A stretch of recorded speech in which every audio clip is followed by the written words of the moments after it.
They say a mother's love doesn't fade, it just learns to live with the silence. I still remember the day I first held Lily. She was this tiny, wrinkled thing, red-faced and loud enough to wake the entire maternity ward. But when she opened her eyes, those gray-blue eyes that mirrored mine, I felt the kind of love that roots itself deep in your bones. For years it was just the two of us, me and my girl, building a life out of late-night macaroni dinners, pink birthday cakes, and bedtime stories read from library books we couldn't always afford to keep. Her father, well, he left before her first birthday, said he wasn't ready for the family life. So I became mother, father, best friend, and sometimes then the villain who said no when I had to. We lived in a small apartment above a laundromat downtown, the kind of place that rattled every time a bus passed, but to Lily it was a castle. She'd spread her drawings across the living room floor, pretending the stains in the carpet were hidden treasure spots. I worked 2 jobs back then, mornings at a cafe, evenings cleaning offices. My hands were always tired, but my heart was full. Every day I'd whisper to myself, "Just hang on, Ellen. One day, this will all be worth it." And it was, or at least, it used to be. Lily grew up fast. Too fast. She was smart, ambitious, the kind of girl who turned heads and broke expectations. When she got into Columbia University on a partial scholarship, I cried harder than the day she was born. She hugged me and said, "You did this, Mom. You made me strong." I believed her, but something changed when she moved to New York. Calls became shorter, visits fewer. She'd say, "Mom, I'm just so busy," or "You wouldn't really get it. Things are different here." I tried to understand. I'd never been to college, never had fancy friends or dinners with wine glasses I couldn't pronounce, but I was proud, so proud. Still, every time the phone rang, I hoped it was her, and every time it wasn't, a small part of me learned to expect the silence. Then, one Sunday afternoon, I saw it on Facebook. Lily was engaged, her smile stretched wide across the screen, hand raised to show off a diamond ring that looked like it belonged to a movie star.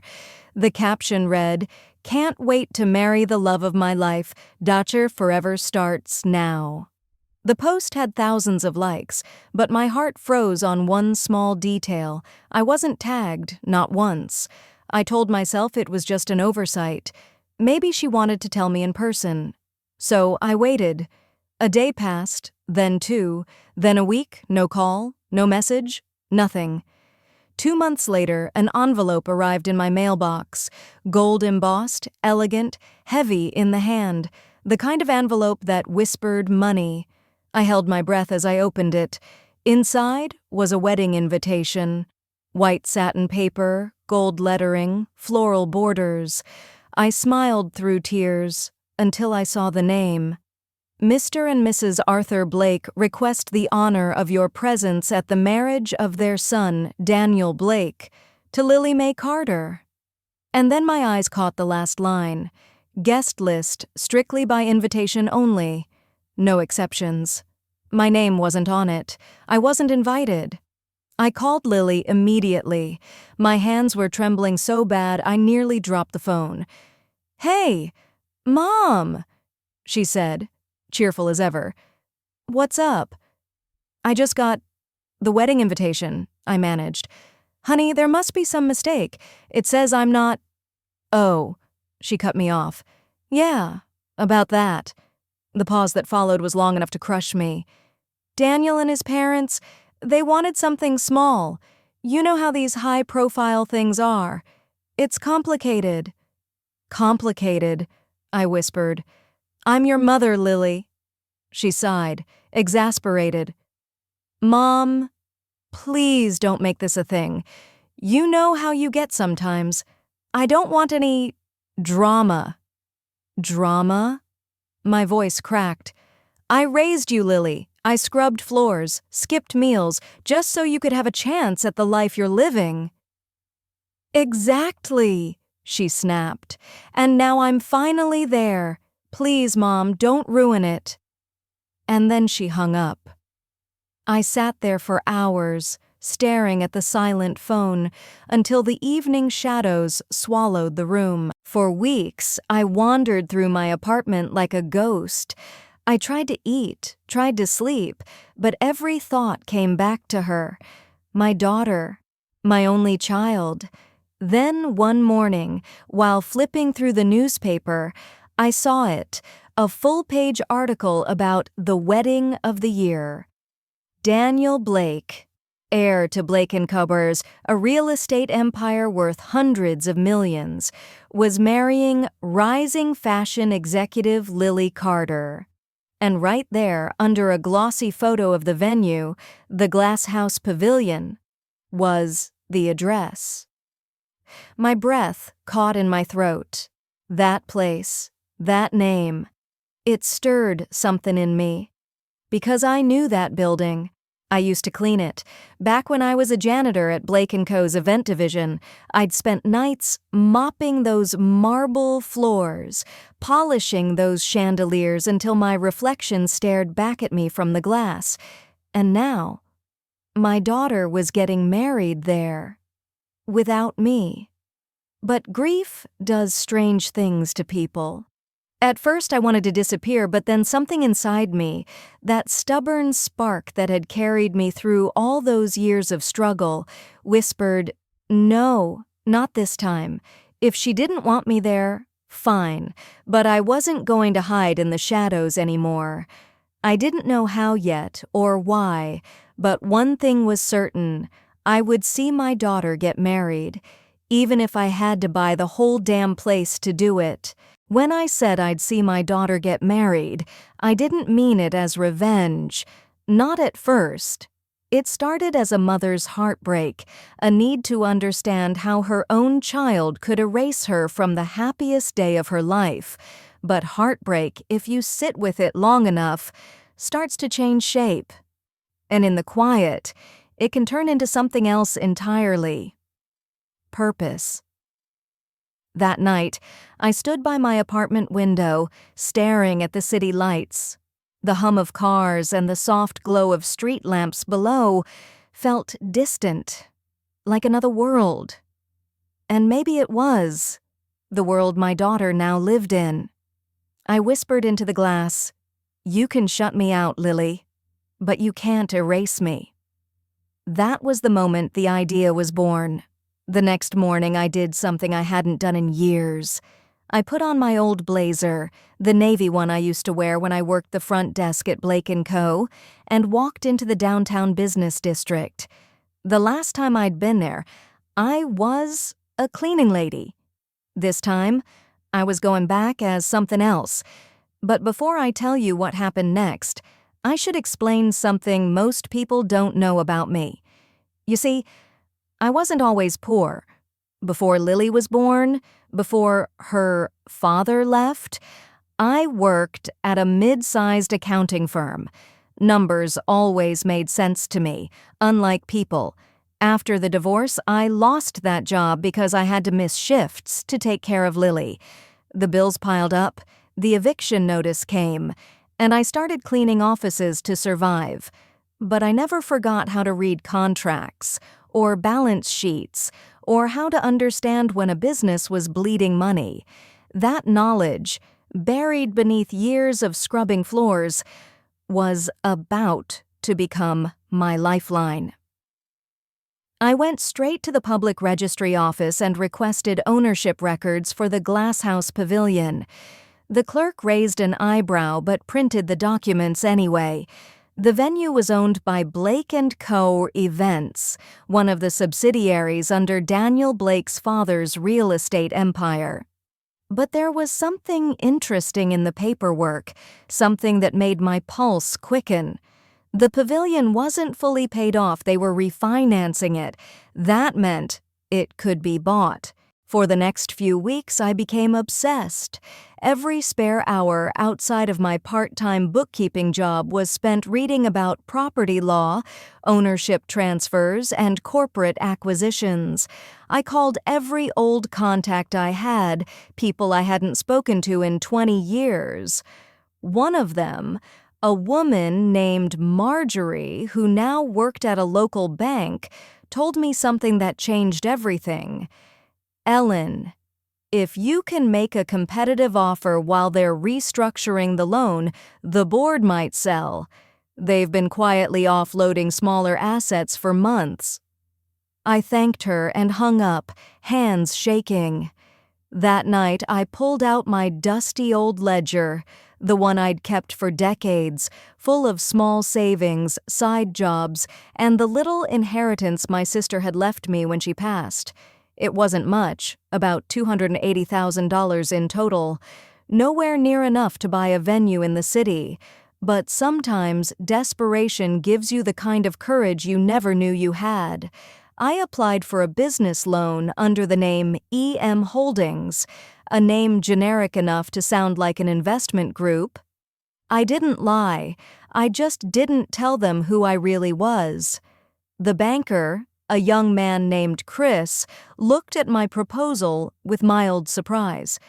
"You're trying to buy an event property?" he asked. "Yes," I said evenly. "It's an undervalued asset with long-term rental potential." He smiled politely, probably thinking I was just another middle-aged woman chasing a dream. But the numbers were solid. My business plan projected sustainable profits through subleasing for weddings and corporate events. A week later, my loan was approved. When I signed the purchase agreement for the Glasshouse Pavilion, I did it with hands that trembled from equal parts fear and disbelief.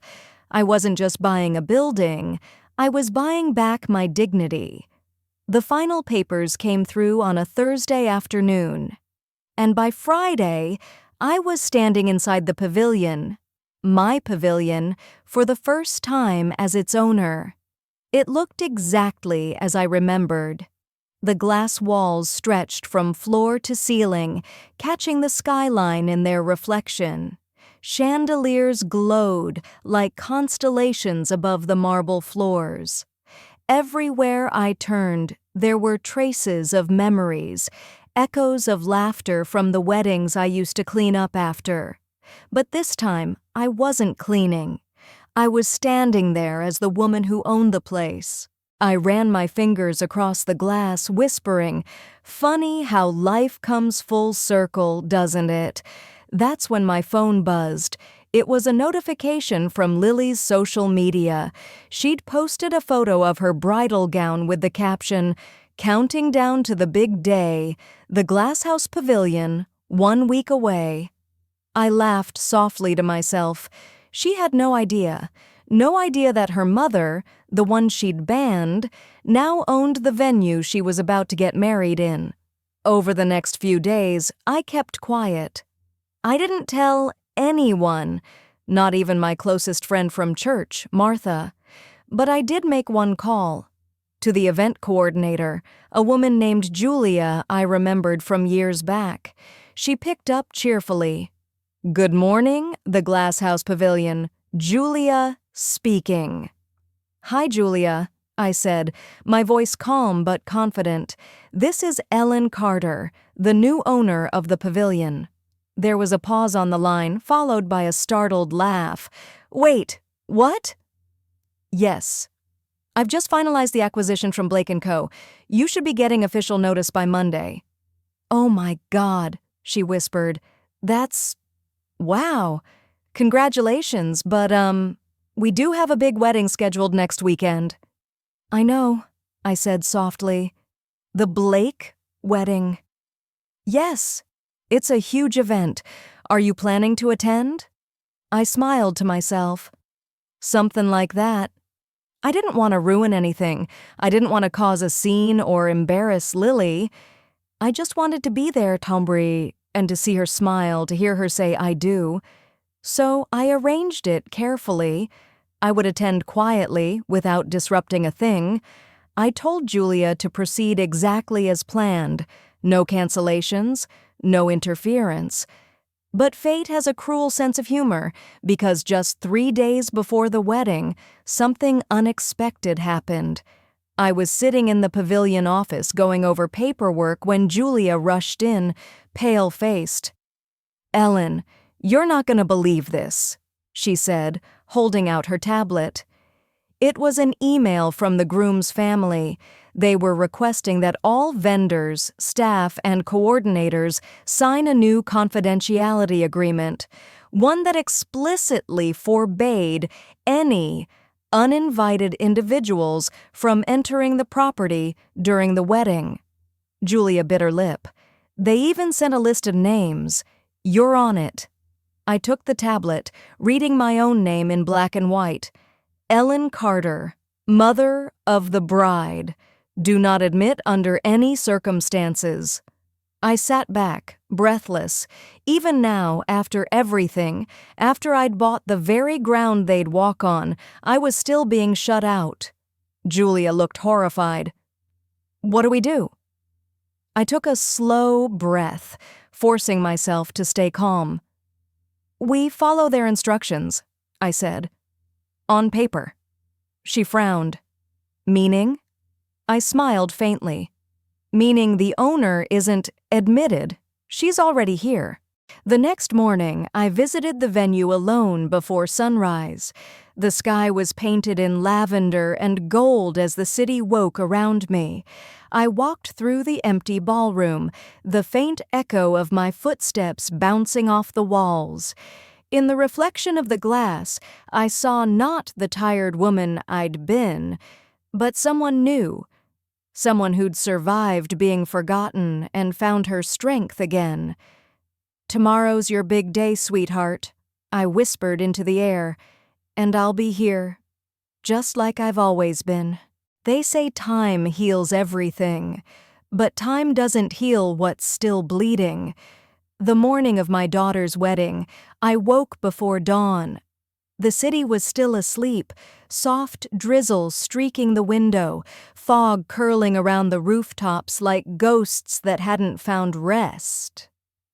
For a moment I just sat at the edge of my bed staring at the old photo on my nightstand, Lily at age 6, wearing my oversized hat and a smile that could light up every dark corner of my life. That little girl once told me she wanted me to walk her down the aisle because daddies don't know how to do it right. And now, I wasn't even invited. I brewed myself some coffee, but it tasted like cardboard. My stomach churned too much to eat. I kept checking the clock. 6:10 a.m., 6:35, 7, as if watching it would slow the hours down. The wedding was set for 5 in the evening. I knew every detail because I'd approved the contracts myself. The menu, the guest count, the seating arrangements, even the security policy, ironically written to keep me out. Funny, isn't it? You spend your life giving everything to your child, and one day you end up on the outside of their happiness, watching from the rain. But I wasn't angry anymore. Not really. Underneath all the pain, there was something gentler, a kind of quiet surrender. I didn't want revenge, I just wanted closure. By 9, I was at the venue. My venue. The glass house pavilion stood like a crystal cathedral amid the gray of the city. Its transparent walls caught every drop of rain, turning it into glitter. The staff didn't question my presence. By now, everyone knew who I was, the mysterious new owner. Julia, the coordinator, hurried over. "Morning, Ellen," she said, smiling nervously. "Everything's on schedule. The florists are setting up and the catering trucks just arrived." "Good," I said. "Let's make sure everything runs perfectly. It's her big day." Julia hesitated. "Are you sure you're okay to be here?" I smiled softly. "I'm exactly where I need to be." By noon, the transformation was complete. The pavilion looked like a dream, white roses and soft blush peonies spilling from every corner. Fairy lights draped from the ceiling like constellations. The scent of jasmine floated in the air, blending with the faint hum of classical music, rehearsing for the ceremony. I walked through the ballroom quietly, careful not to disturb the decorators. Every step echoed memories, birthday parties I couldn't afford, prom nights she went to without me, and now, the wedding I'd been banned from. My eyes lingered on the aisle.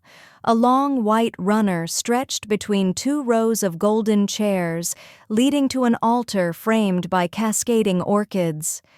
I could almost hear her voice again, little Lily, saying, "Mommy, when I get married, you'll be my maid of honor." I swallowed the ache that rose in my throat. At 2 o'clock, I retreated to the balcony above the ballroom. From there, I could see everything, without being seen. It was the perfect spot. I'd arranged for a private section to be left unlocked, officially for management use. No one questioned it. I brought a small box with me, one that held a folded letter, my locket, and a pair of diamond earrings. Not expensive ones, just something I'd bought years ago and never had the occasion to wear. I wasn't here to be noticed. I just wanted to witness her happiness, to see her become the woman I'd always hoped she'd be. By 4, guests began to arrive. Luxury cars lined the driveway like jewels. Women in gowns that shimmered like moonlight stepped out, clutching designer handbags and tiny champagne flutes. Men in tailored suits laughed too loudly, shaking hands, pretending friendship for photographs. From my perch above, I watched them like actors in a play I no longer belonged to. Then the groom arrived, Daniel Blake. Tall, polished, the kind of man who looked like he'd been born into money. He smiled for the cameras, kissed his mother's cheek, and posed with his groomsmen beneath a floral arch. I'd never met him before, but I'd read enough about his family to know one thing. They liked power, and in their world I was invisible. When the ceremony began, I held my breath. The music shifted, soft strings, the kind that make your heart ache without you knowing why.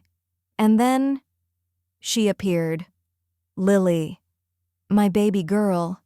She walked through the glass doors in a gown of ivory silk, her veil catching the light like spun sugar. For a moment, I forgot how to breathe. She looked radiant, fragile and fierce all at once, like the world couldn't decide whether to worship her or protect her. Every step she took was a heartbeat. Every glance was a lifetime, flashing before my eyes. Her first steps, her first scraped knee, her first heartbreak, and I was here for all of it, even now. But then, something strange happened. As she reached the altar, her eyes drifted upward. Just for a second. And I swear, she saw me. Our gazes met. It was only a flicker, but in that instant, I saw something shift in her expression. Surprise, then confusion, then something like guilt. I froze, heart hammering, afraid to move. She blinked, turned back to the officiant, and the moment passed. But it was enough. She knew I was there. The ceremony continued. Vows were exchanged, rings slipped onto fingers, applause echoed through the glass hall like rain on rooftops. When the officiant finally said, "You may kiss the bride," I felt tears spill before I could stop them. I whispered into the air, "I love you, Lily." No one heard, but maybe she did. Maybe somewhere inside that little girl in the oversized hat still remembered her mother's voice. The reception began soon after. Laughter, music, champagne, all of it glittering and loud. I stayed hidden, watching from above as they danced their first dance. For a moment I was proud, so impossibly proud. But then, something caught my attention. A man in a gray suit walked up to Daniel and whispered in his ear. Daniel frowned, glancing around before following him toward the back hall. Julia, the coordinator, looked uneasy. She hurried in the same direction. Something wasn't right. Curiosity tugged at me. I slipped out of my balcony seat and made my way down the back staircase. From behind a decorative partition, I could hear muffled voices. Daniel was speaking, low, irritated. "I told you this had to be cleared. We can't have surprises tonight." The man in the gray suit. I recognized him as one of Blake & Co.'s corporate advisors. Said, "She found out. The sale went through last month, but the new owner's name wasn't public until yesterday. The press might pick it up." My pulse quickened. They were talking about me. Daniel cursed under his breath. "I don't care who she is. Just keep it quiet. My father will lose it if this leaks before the merger." Merger? What merger? I pressed closer, careful not to make a sound. The advisor continued, "There's more. The paperwork listed her as Ellen Carter." Daniel froze. I could see his reflection in the glass panel, pale, tight-jawed, sweating. "Ellen Carter?" he repeated slowly. "That's Lily's mother." "She's the new owner," the man said quietly, "of this entire property." The silence that followed was thick enough to choke on. When Daniel finally spoke, his voice was sharp. "This can't get out. If the board finds out we held a wedding at a venue owned by the bride's mother, the same woman we excluded, it'll look like a scandal. My father will kill me." The man nodded. "I'll handle it." But Julia, standing a few feet away, looked horrified. Her eyes darted toward where I was hidden. For a second I thought she might expose me. Instead, she quietly backed away, slipping out the side door, but not before meeting my gaze. We didn't say a word. We didn't have to. She knew everything. I returned to the balcony, heart racing. Below, the guests were laughing, dancing, clinking glasses, blissfully unaware that beneath all the sparkle, secrets were beginning to crack the glass. As I watched Lily and Daniel cut the wedding cake, I realized something. This wasn't just about a mother watching her daughter's wedding. It was about truth, about what's hidden behind the picture-perfect smiles. And I was sitting on the biggest truth of all. Near midnight, the lights dimmed for the couple's final dance. I stayed until the last note faded and the crowd erupted in applause. Then, quietly, I made my way down to the main floor. The hall was emptying, staff cleaning up glittering confetti and half-empty champagne glasses. I walked down the aisle one last time, the same path my daughter had taken hours earlier. The white runner was smudged now, footprints and petals scattered across it. I stopped halfway and bent down, picking up a single white rose. The scent was sweet, achingly familiar. For a moment I imagined her voice again. "Mom, you're my favorite person in the whole world." And I whispered back, "You'll always be mine." I was about to leave when I heard a voice behind me. "Mom?" I turned. There she was, still in her gown, veil lifted, eyes wide and wet with tears. She stood frozen for a moment, then stepped forward. "I knew it was you," she whispered. "I saw you upstairs. Why didn't you tell me you were here?" My throat tightened. "I didn't want to ruin your day." She shook her head, her voice trembling. "You weren't supposed to be here. Daniel's parents said—" "I know what they said," I interrupted softly. "And I respected it. I didn't come to make trouble. I just needed to see you happy." She stared at me, torn between anger and heartbreak. Mom, you bought the venue. Why? Because, I said quietly, I built your dreams from the ground up. I wanted to see where they'd take you. Her eyes filled again. She looked down, then back at me. You shouldn't have had to do that.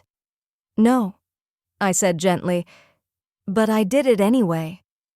That's what mothers do. For a long time we stood there in silence, surrounded by the fading echoes of the night. Then she stepped forward and hugged me. It wasn't the kind of hug that fixes everything. It was hesitant, trembling, like a bridge rebuilt from old cracked wood. But it was a start. When she finally pulled back, she whispered, Mom, there's something you should know. About Daniel. About the Blakes. Her voice dropped to a trembling whisper. They didn't want you here because they didn't want you to find out the truth. I frowned. What truth? She swallowed hard, eyes darting toward the ballroom doors. About Dad. My heart stopped. What about him? I asked. She looked at me with tears glistening under the dim lights and said the words that would change everything. Daniel's father knew him. I stood there in the center of the empty ballroom, the petals from Lily's bouquet scattered across the floor like fallen memories. The air smelled faintly of champagne and wilted roses, and my daughter, my beautiful, trembling daughter, had just said words that sliced through me like glass. Daniel's father knew Dad. For a second, I didn't understand. The words didn't fit, like pieces from two different puzzles jammed together. Then, something in her tone, the fear, the guilt, made my heart twist. I whispered, What do you mean he knew him? She looked away, twisting her wedding ring with shaking hands. It's complicated, Mom. I only found out last week. Daniel didn't want me to say anything. Then why say it now? I asked softly. Her lips trembled. Because you deserve to know before someone else tells you. The lights overhead flickered as the staff began clearing out the tables. I could hear laughter from the hallway, the kind of laughter that doesn't belong to you anymore once the night's over. I gestured toward the side door. Come on, honey, let's talk somewhere quiet. We slipped into one of the side lounges, a room with velvet chairs, golden sconces, and a half-empty bottle of wine left on the bar. The echo of the music faded as the doors closed behind us. Lily sat down, her gown pooling around her like waves. She looked so small suddenly, so unlike the confident woman who just said her vows in front of 100 guests. She took a shaky breath. You remember Dad's name, Mark. Of course I remembered. I'd tried so hard not to. He left when you were a baby, I said quietly. He didn't want to be a father. She shook her head. That's what you told me, but that's not what happened. I felt my stomach drop. What are you saying? She opened her phone, scrolling through a photo gallery until she stopped at a picture. It was Daniel's father, Arthur Blake, standing beside another man, younger, thinner, but unmistakable. Mark, my Mark. For a long moment, I just stared. It was an old photo, maybe 25 years ago. The two men were smiling, arms around each other, standing in front of a construction site. They were business partners, Lily whispered. Back when Blake & Co. was expanding, they started together, but something went wrong. I sank into the chair opposite her. My knees felt weak. I didn't know that. She nodded. You weren't supposed to. Mom, Daniel told me his father used to talk about a betrayal. He said his partner disappeared one day, took the project funds, and left. It almost ruined the company. I blinked, trying to piece it together. That doesn't make sense. Mark didn't have money when he left us. He barely had gas in his car. I know, she said. That's what Daniel thought too. But last month they found some old ledgers, documents from their early projects, and one of the signatures on a loan transfer was Dad's. For a second, the room spun. Mark, the man who'd walked out on me, on us, had been tied to them this whole time, and the Blakes, Daniel's family, had spent decades despising his name, thinking he'd stolen from them. I leaned forward, pressing a hand to my chest. Does Daniel know you're telling me this? She hesitated. No, he doesn't want anyone to know. He's afraid it'll destroy his family's reputation. His father already hates me for having your last name. My last name, I echoed softly. Carter, the one you tried to drop when you started your career. Tears filled her eyes. Mom, I was ashamed. Not of you, but of where we came from. Daniel's world. It's all image, control, status. I thought if I distanced myself, things would be easier. For both of us. I let out a shaky laugh. Easier? Honey, I spent 30 years breaking my back to make sure you'd never feel like less. I just didn't know that meant you'd start pretending I didn't exist. She looked at me with that childlike expression I remembered from her teenage years, the one that said, I know I hurt you, but I don't know how to fix it. For a while, neither of us spoke. The city lights flickered outside the glass walls, reflections dancing across the polished floor.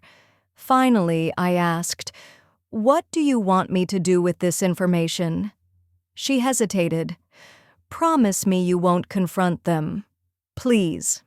If Arthur finds out you're the new owner, he'll see it as an attack.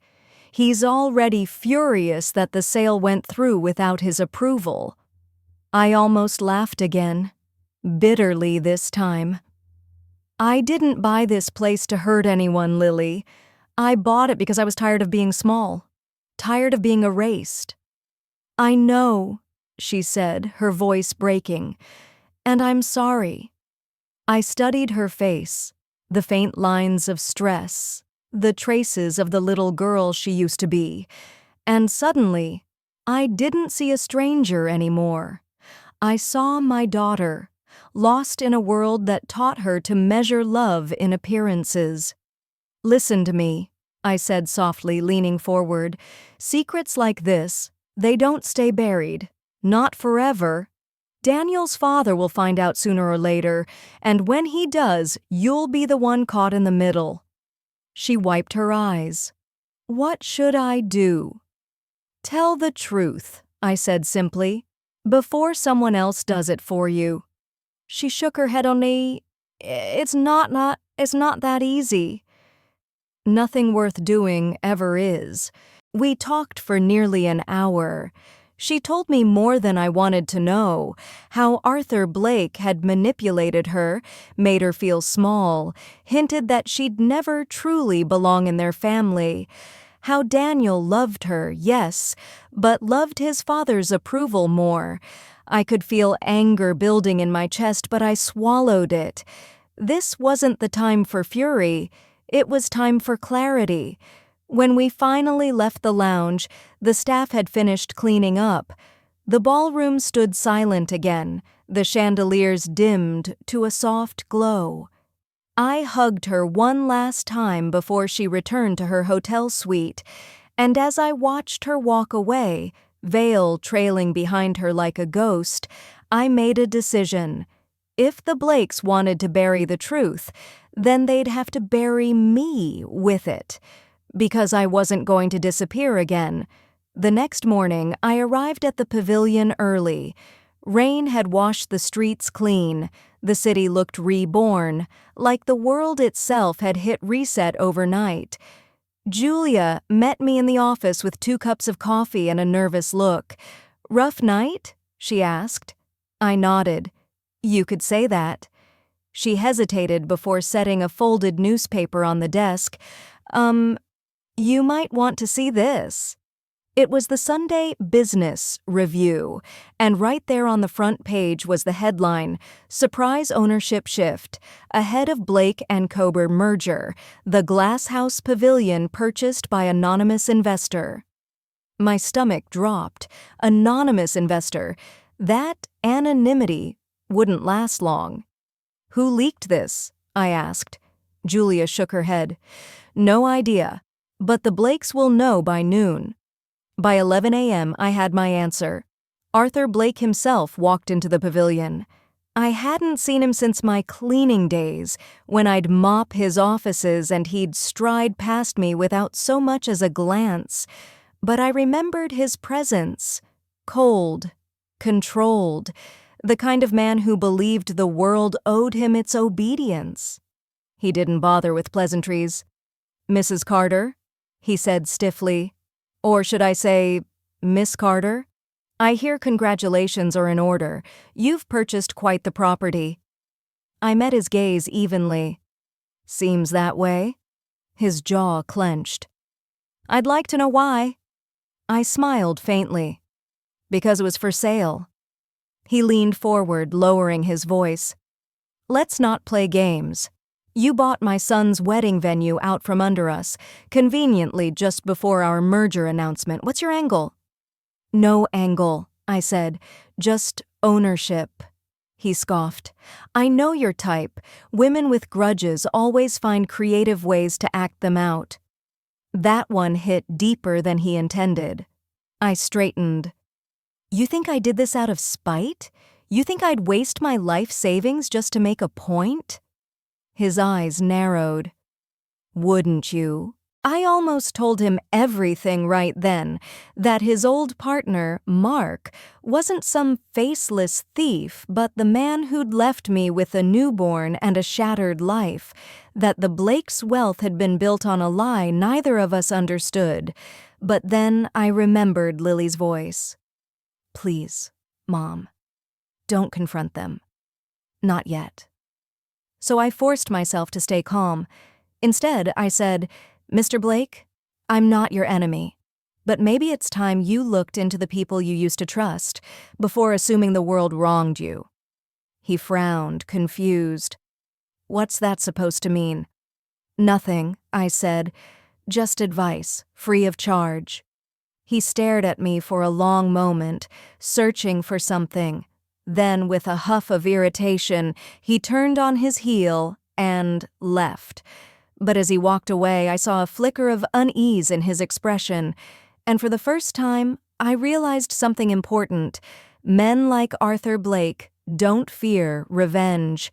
They fear truth. That afternoon, the phone in my office rang. It was Daniel. He sounded frantic. "Ellen, my dad knows. He's furious. He's threatening to pull out of the merger unless I convince you to sell back the venue immediately." "Sell it back?" I repeated calmly. "And why would I do that?" "Because," he said, "this could destroy our family. He thinks you're doing this to expose something." "Maybe I am," I said softly. "Or maybe I just want to make sure your family remembers who built their empire alongside them." There was a long silence on the other end. Then Daniel said quietly, "Lily told you, didn't she?" "Yes," I replied, "and she told me enough." He exhaled sharply. "My father doesn't know the full story. If he finds out what really happened with Mark—" "Then maybe it's time he does," I interrupted. "Ellen, please, you'll ruin us." I smiled sadly. "No, Daniel. You already did that when you told my daughter her mother wasn't good enough to be at her own wedding." And I hung up. That night I sat alone in the empty pavilion, surrounded by the quiet hum of the city outside. The place felt different now, not like glass and marble, but like something alive. It had seen betrayal, love, pride, and forgiveness. It had seen me rise from the shadows I'd spent years cleaning. I reached into my bag and pulled out the letter I'd written to Lily years ago, the one I'd never sent. It read, "My darling girl, the world will try to tell you that love is something you earn. Don't believe it. Love isn't earned. It's given, even when it isn't deserved." I smiled faintly and folded the letter back into the box. Tomorrow would bring confrontation. I could feel it in my bones. But tonight, I let the quiet have me. Because for the first time in decades, I wasn't the woman cleaning someone else's mess. I was the woman who owned the floor. The city woke under a pale silver dawn the next morning. I hadn't slept. Every tick of the clock echoed through the empty pavilion, a reminder that the past never truly dies. It just waits for someone brave enough to open the door. And that door, I knew, was about to burst open. By 9, the first email came in. By 10, my phone wouldn't stop buzzing. Headlines, gossip threads, corporate alerts. Mark Carter linked to Blake & Kober fraud scandal. Historic partner dispute resurfaces. Anonymous owner of glass house, pavilion identified as Mark Carter's widow. I didn't have to read further to know what it meant. Arthur Blake had found his story, the one that painted him the hero and me the villain's widow. My stomach twisted. Not because of the scandal, but because of how predictable it was. At 11 a.m., I stood at the floor-to-ceiling windows of the pavilion office, watching black cars pull into the drive.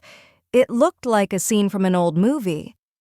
Polished chrome, tinted windows, men in dark suits stepping out with that damage control look written across their faces. Daniel was the first to enter. He looked exhausted, his tie loose, eyes bloodshot. Behind him came Arthur, his silver hair gleaming, his jaw set in stone. They didn't even ask permission to come in. "Mrs. Carter," Arthur said, his tone sharp as glass, "we need to talk." "I figured," I said. "Coffee?" He ignored the offer, dropping a folder on my desk. Inside were copies of old contracts, dated 25 years ago. My late husband's signature was on every one. "Do these look familiar?" he demanded. I looked at them quietly, my pulse steady. "They should. That's my husband's handwriting." Arthur's eyes narrowed. "Then you admit it?" "Admit what, exactly?" "That he embezzled $500,000 from our joint account and vanished. He ruined my company, my reputation." I exhaled slowly. "And you've carried that story all these years?" "Because it's true." "No," I said quietly, "because it's easier." His nostrils flared. "Excuse me?" "It's easier to call it theft than to face what really happened." Daniel tried to intervene, placing a hand on his father's shoulder. "Dad, please." But Arthur waved him off. "Stay out of this, Daniel." He leaned forward, his voice dropping low. "You bought this venue as revenge. Don't deny it. You want to humiliate my family, drag us through the mud." I cut him off. "Arthur, look at me. I'm not your enemy. I'm just the only one left who remembers what your partner actually did." He froze. "What are you talking about?" "Mark didn't steal your money. He tried to save your company." Arthur blinked. For a moment, I saw something flicker behind his eyes. Doubt, maybe fear. I continued. "He discovered one of your junior accountants was falsifying expense reports, funneling money into offshore accounts under your family trust. He wanted to confront you, but before he could, he found out about the other thing." "What thing?" "The permits," I said softly. "You fast-tracked zoning approvals for the Rivergate project by bribing the inspector. Mark found the proof. He tried to stop you." Arthur's face turned white. "That's not true," he hissed. "Oh, it's true," I said. He came home that night shaking, said he'd expose you if you didn't come clean. The next morning, he was gone. You painted him a criminal, and I was left with a newborn and a lifetime of whispers. The silence that followed was thick enough to taste. Even Daniel looked stunned. "Dad, is that true?" he whispered. Arthur didn't answer. His jaw tightened. His silence said more than words ever could. Finally, he muttered, "You can't prove any of this." "Maybe not anymore," I said. "But it doesn't matter. You already know it's true." He turned to Daniel. "She's lying." Daniel looked between us, his face pale. "I don't think she is." For a long moment, Arthur just stood there, breathing hard, like a man realizing his reflection wasn't what he thought it was. Then he straightened, pulling his coat tighter. "This conversation is over," he snapped, "and if you think you can use these lies to extort me, you'll regret it." I smiled faintly. "I don't need your money, Arthur. I already own the one thing you can't buy, your legacy." They left without another word. When the doors shut, Daniel lingered behind. "Ellen," he said quietly, "I'm sorry. I didn't know about any of it." "I believe you," I said. "You're not your father." He nodded, his eyes filled with guilt. "Lily, she's devastated. She doesn't know what to believe anymore." "She'll figure it out," I said softly. "She always does." He hesitated at the door. "If this goes public, it'll destroy him." "Maybe that's justice," I replied. But after he left, I sat down at my desk, the weight of my own words settling over me. Was it really justice? Or just another wound added to a family already bleeding from too many secrets? That evening, I found myself walking through the pavilion alone again. The golden light from the chandeliers spilled across the marble floors. The same space that had held laughter and vows just days before now held silence and memory. I stopped at the main hall, right where Lily had stood when she said, "I do." It hit me then, all at once, the years I'd spent in the shadows of other people's choices, Mark's, Arthur's, even Lily's. I'd built a life from their mistakes, but never stopped to build peace for myself. The truth was finally out, or at least part of it. And yet I didn't feel triumphant. I felt tired of carrying pain that didn't belong to me. I was about to leave when I heard a familiar voice behind me. "Mom?" I turned. Lily stood there in jeans and a coat, her makeup smudged, her eyes red from crying. She walked toward me, holding something in her hand, a worn leather envelope. "I went to Daniel's house," she said quietly. "He told me everything, and he gave me this." I took it gently. The paper smelled faintly of cedar and thyme. Inside were a few letters, yellowed with age, folded neatly. Each one was signed Mark Carter. My breath caught. "Where did you get these?" I whispered. Daniel said his father kept them locked in a safe. They were part of some old file collection, records your husband sent before he disappeared. I opened the first letter. The handwriting hit me like a wave. I'd know those loops and slants anywhere. "Arthur, I have the documents. I won't stay silent while you take the blame out on others. We can fix this, but not if you keep lying. If anything happens to me, Ellen must know the truth." The second letter was shorter. "For Ellen, if you ever find this, I want you to remember one thing. I didn't run. I tried to protect what was right. You and Lily were my light. Always." I pressed the page to my chest, tears spilling down my cheeks. Lily stepped closer, her voice breaking. "Mom, I'm so sorry. For everything. For the wedding. For shutting you out. For not believing in you." I looked at her, my daughter, grown yet still my child, and pulled her into my arms.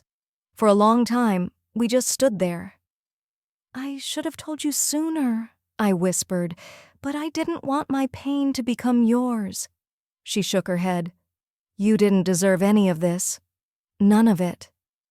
"No," I said softly, "but maybe it was the only way we'd find our way back to each other."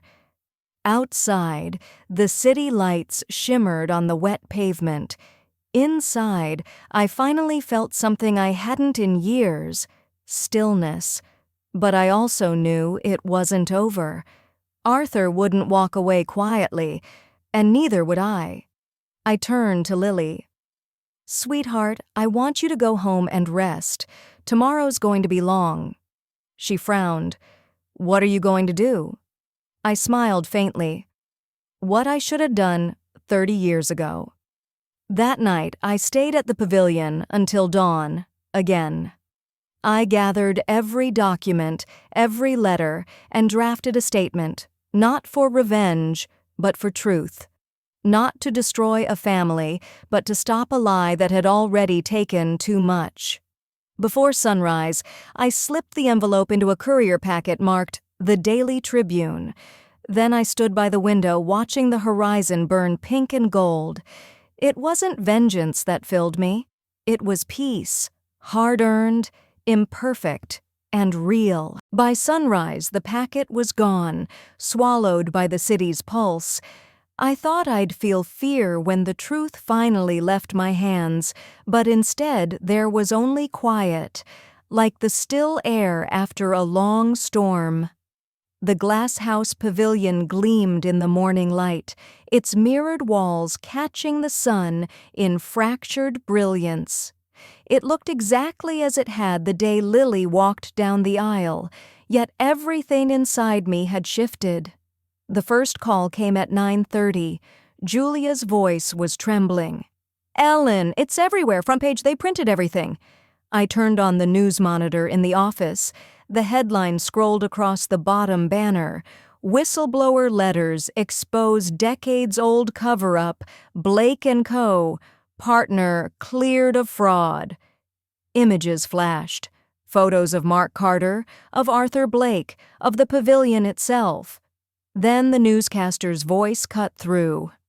Documents reveal that Mark Carter attempted to report illegal zoning payments before his disappearance. His widow, Ellen Carter, now owner of the Glass House Pavilion, brought the evidence forward. I watched as the world I'd been locked out of for decades finally spoke my name with respect instead of pity. For a heartbeat, I allowed myself to cry. Not for vindication, but for release. By noon, the pavilion was surrounded by reporters. Camera flashes reflected off the glass walls like lightning. Security had to escort the press back while Julia guarded the office door. Then, through the chaos, I saw him, Arthur Blake, pushing past the crowd. No entourage, no control, just fury. He burst into the lobby, his suit disheveled, his face pale. "You had no right," he snapped. "I had every right," I said calmly. "Those letters were mine." "You've ruined me." "No," I said softly. "You ruined yourself when you blamed an innocent man to save your pride." He slammed his hand against the desk. "Do you have any idea what you've done? Decades of work." "Built on a lie," I cut in. "You stole his name to keep your empire standing. You made my daughter ashamed of where she came from. That's what you've done." For the first time, Arthur's rage faltered. I never meant for it to go that far," he muttered. "Your husband, he left me no choice." "There's always a choice," I said. "You just chose yourself." He looked at me then, really looked. Saw the exhaustion behind my calm. And perhaps for the first time in his life, Arthur Blake looked small. 2 days later, the board of directors announced an internal review. The merger Arthur had spent years preparing for collapsed overnight. Investors pulled out. The press circled like hawks. But in the middle of that chaos, Daniel came to see me. He looked different, older, quieter. "Dad's resigned," he said softly. "He's leaving the city." I nodded. "That's probably best." He hesitated. "He asked me to give you this." A sealed envelope, no name, just my initials written in his careful hand. Inside was a single sheet of paper. "Ellen, I spent 30 years convincing myself that I'd done the right thing, but watching my son lose faith in me was the punishment I'd been avoiding. I can't change the past, but I can say this. Mark Carter was the better man. I hope your daughter remembers that." No signature, just a shaky initial. A. I folded it gently. "He finally told the truth," I whispered. Daniel nodded. "He wanted to. Long ago. He just didn't know how." That evening, Lily came back to the pavilion. No makeup this time, just her natural face, the one I used to kiss goodnight after storybooks. She looked around at the empty ballroom, the space that had been both her beginning and my awakening. "I still can't believe you own this place," she said softly. "I can't either," I smiled. "It feels less like I bought it and more like it chose me." She walked closer. "Daniel told me what happened with his father. He's staying with friends. I don't know what happens next." "Neither do I," I said, "but maybe that's okay." She took my hands.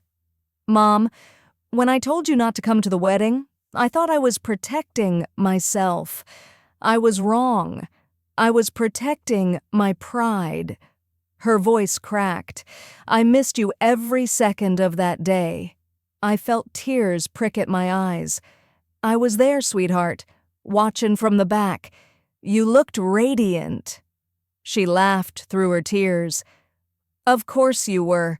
You never really leave." We stood there in the soft glow of the chandeliers, the same light that had once felt so cold, but now it wrapped around us like forgiveness. Weeks passed. The press moved on. The scandal faded, and the glass house became something new. Couples booked it again, not for its luxury, but for its story. People called it the Pavilion of Second Chances. On opening day, Lily helped me cut the ribbon. She'd started managing events with me, handling clients and designs. It felt like coming full circle, 2 women rebuilding what had once been broken. Julia hung a framed article in the lobby. Truth, Love, and the Glass House. How a Mother Reclaimed Her Story. Underneath, in smaller letters, a quote from me. "Forgiveness isn't forgetting. It's refusing to let pain own the rest of your life." I didn't remember saying it, but maybe that was what healing sounded like. One quiet afternoon when the bookings were done and the last guests had gone, Lily found me sitting by the big window where everything had begun. She was holding another envelope, this one from the Tribune. "They forwarded it here," she said. "It's from a reader." I opened it. Inside was a letter, written in delicate, old-fashioned handwriting. "Mrs. Carter, I worked as a clerk at the zoning office in '98. I remember your husband. He came in with a folder of evidence, said he couldn't live with the lies anymore. I thought he'd gone to the papers afterward, but when the story never appeared, I assumed he'd changed his mind. Thank you for finishing what he started." I smiled, tears welling again. After all those years, a stranger had confirmed what I'd always known. Mark hadn't left to escape. He'd left to protect. Months later, on a calm autumn morning, I got a call from the hospital. Arthur Blake had suffered a stroke. He wanted to see me. Every instinct said no. But forgiveness isn't instinct. It's choice. So I went. He looked fragile in that hospital bed, the arrogance stripped away. When he saw me, he smiled faintly. "Ellen," he rasped, "I didn't think you'd come." "I didn't think you'd ask," I said. He nodded weakly. "I had to. I don't expect you to forgive me, but tell your daughter I'm sorry. Tell her she deserves better men than her father." For a long moment, I said nothing. Then I reached for his hand. "You already told her yourself. Through the truth." He closed his eyes, a tear slipping down his cheek. When I left the room, I realized the anger I'd carried for half my life was finally gone. A year passed. The pavilion thrived. Lily and I started a foundation in Mark's name to help women start over after losing everything. Every month we hosted small gatherings in the glass hall. Laughter filled the air again. Sometimes I'd catch myself standing by the same window, watching the city's reflection ripple on the glass, thinking about how everything fragile can still hold light. And every night when I locked up, I'd whisper, "We did it, Mark. We finally told our story." One spring morning, as I was sorting old boxes in storage, I found a sealed envelope tucked behind the original purchase papers for the pavilion. The handwriting made my heart stop. Mark's again. Inside was a short note dated just weeks before his disappearance. "Ellen, if you ever find this, it means the truth found its way home." I signed over my half of the Rivergate land to Arthur, not because he earned it, but because you and Lily needed to be safe. The trust he built after that still carries my name on the founding deed. One day, when justice is ready, it'll come back to you. Attached was a faded copy of a deed certificate, Carter Trust, LLC. My breath caught. The pavilion, the property, the very foundation Arthur'd built his empire on. It had always included me. The twist wasn't revenge. It was restoration. Mark had never really disappeared. He'd built a way for me to reclaim what was ours decades later. That evening, I told Lily. She smiled through her tears. "He always believed in you, Mom, even when the world didn't." I nodded. He believed in us. We walked out onto the terrace, the city glittering below like 1,000 unkept promises finally kept. "I used to think forgiveness was weakness," I said, "but it's the only kind of strength that lasts." Lily slipped her arm through mine. "So what now?" "Now," I said, "we live." We stood there until the lights of the city faded into stars. And for the first time in my life, I felt weightless, no longer cleaning someone else's floors, no longer waiting to be seen. I owned my story, every shattered, shining piece of it.